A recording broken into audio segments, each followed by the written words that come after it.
guys, welcome to my channel. Let's talk about some recently watched horror movies. I started off the month with a really disturbing watch called The Treatment from 2014. So this movie centers on a detective who has a really dark and disturbing past, and in current day there's this case where a family is brutally assaulted and their 9-year-old son is taken. And this movie is very dark. It felt very reminiscent to 8mm with bits of 7 in there. The subject matter is really unsettling because it's about people who harm children. The detective gets really wrapped up in the case where he is going behind the police department to uncover and investigate on his own, and he's putting himself into danger. It's just a really emotional watch. It's really disturbing when it's revealed what the killer is actually doing with these families, and I highly recommend it if you like disturbing movies. It's on Tubi. And I watched another movie on Tubi called Feed Me. This is a new one from 2022. It's about a man who's kind of spiraling out of control after the death of his wife,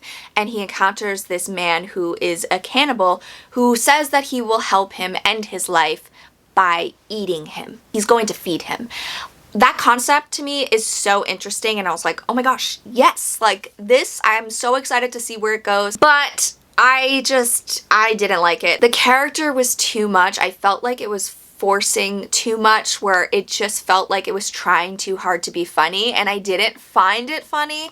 I wish that they went more serious with it because I love that setup, and yeah, just overall I didn't think it was that great. Then I watched Swallowed, which is from director Carter Smith, who also directed The Ruins, which is a horror movie that I think is really underrated. So this film centers on two best friends. One is leaving to embark on his porn career journey in LA, and his best friend is basically seeing him off, and he wants to send him off with some money, and to do that he decides he's gonna smuggle some drugs. Normal things. They have to swallow these drugs to smuggle them over the Canadian border. And it does not go well because these drugs are actually bugs, and if they break inside you, you're fucked. So they get wrapped up in this situation where it spirals out of control, and there's a lot of body horror in here. We also get to see Jenna Malone, who is fantastic in this as the person who's kind of orchestrating this whole thing. We also get to see Mark Patton, who you may remember from A Nightmare on Elm Street 2, as the drug dealer. He's fantastic in this. I love him. He's like this boisterous, super gay drug lord who is just so charismatic and charming, but equally terrifying. I loved watching him riff off of these characters, and the lead character, played by Cooper Koch, I don't know who this person is, but he is so mesmerizing. Like, I could not take my eyes off of him. So when I went into this movie, I was expecting to be more grossed out from the body horror. Like, yeah, it's gross because they're trying to remove the drugs that they have swallowed, and you can imagine the ways in which they're going to do that are not fun, that they're gross. But I was like, I feel like I'm desensitized. I've seen worse things, and I was like, okay, yeah, great. These two love each other, so if I was going to have drugs removed from my body, I would want it to be from a person who I loved and who loved me, you know what I'm saying? So I don't know, but I love the journey. I thought it was really dark. I thought it was unique, and it just felt gritty, and it was like a backwoods body horror with bugs. Then I watched A Record for Sweet Murder from 2014. This is from the same director from Nori, The Curse. Am I saying that correctly? Probably not. This is a found footage horror. It's shot in one take, and it's about this film crew who is contacted by this person who escaped from a mental institution. He's wanted for murdering a ton of people, and he calls them there because he wants to tell them what's happening. Like, he's killing for a reason, and there's a purpose for everybody for being there. I thought it was unique. It was oddly funny at times.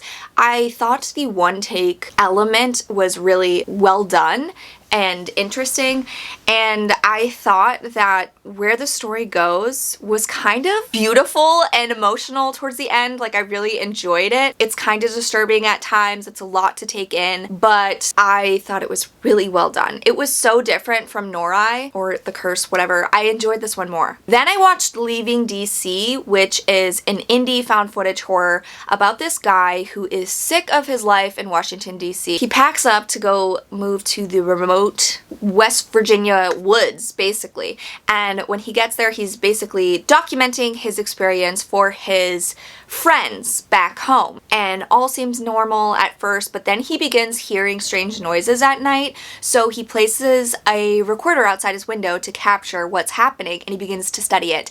And he realizes that he's not alone out there. And it is so effective. Well done. It was so creepy and unsettling, and I thought that the main character, who also wrote and directed it, did a fantastic job. He feels like just this normal guy, regular real person that you're watching somebody's actual vlog videos from YouTube and they go horribly wrong.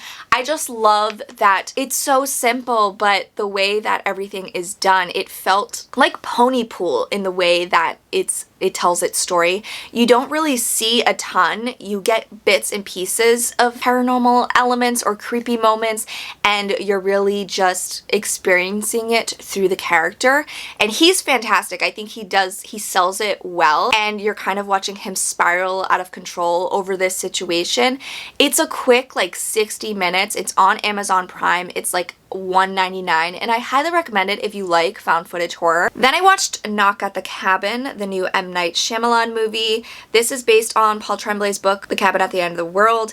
This is about a family who is vacationing in a cabin when they receive mysterious guests who show up at their door, and they tell them that they need to sacrifice one of their own in order to save the world. And the film makes you question, is what these group of people telling them true? Is the world really going to end, or are they just fucking crazy? What I loved about this movie is the cast. The cast is incredible. Jonathan Groff is just, I love him, and he is so likable and charming, and he just pulls you in. I love that the dynamic between the two husbands, one is so different than the other, and I loved watching them kind of communicate mentally through their eyes. Like, one is fully against everything that's happening while one is kind of believing what's happening.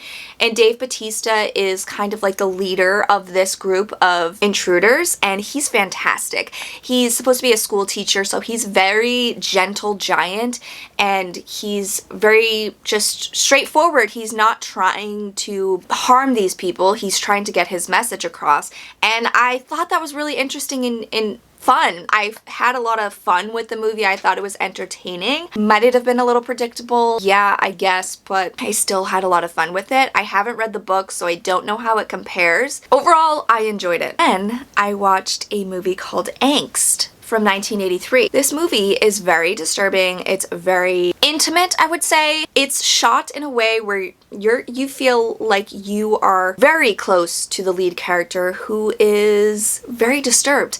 It follows this man who's a killer, and he's released from prison, and he has one goal in mind, and that is to find someone to torture and kill. And you get to follow him, and you hear his every thought. You get very close-up shots of him eating sausages and just being nasty, and everything about this movie just feels uncomfortable and gross. Like, I felt like I had to shower after. So this guy, he stumbles upon this remote home belonging to a woman, her daughter, and her handicapped son. And he decides that they're his next target. And the whole movie is basically you're just following the acts as they happen. It almost feels like a one-take film. I don't know if it actually was, but the way it's shot is really unique and interesting, and it feels very much like a Gaspar Noé film, which is interesting because I read that he is inspired by this director in this movie. The way it's directed brilliant. I felt like they really captured the darkness. You really see and feel how deranged this killer is. It's very voyeuristic. Like, you feel like you are the killer and you're experiencing the events through the killer's eyes. And it's just really disturbing. I will say though, it's also equally boring and very long. Like, it just kept going. And it's not even that long. I just felt like because of the subject matter, it gets old fast. And I'm just like, okay, I'm done. I get it. Just get to the point. Kill these people and then be on with it, dude. There wasn't much torture. He's just killing people very badly, I might add. Is it a good movie? I guess. I don't know. I didn't really like it, but if you like disturbing movies, I recommend it. It's on Tubi. So there you have it. That's all the stuff I've watched recently. Let me know if you've watched any of the movies I mentioned. Let me know what you've watched lately, and thank you so much for watching, guys. I will catch you next time.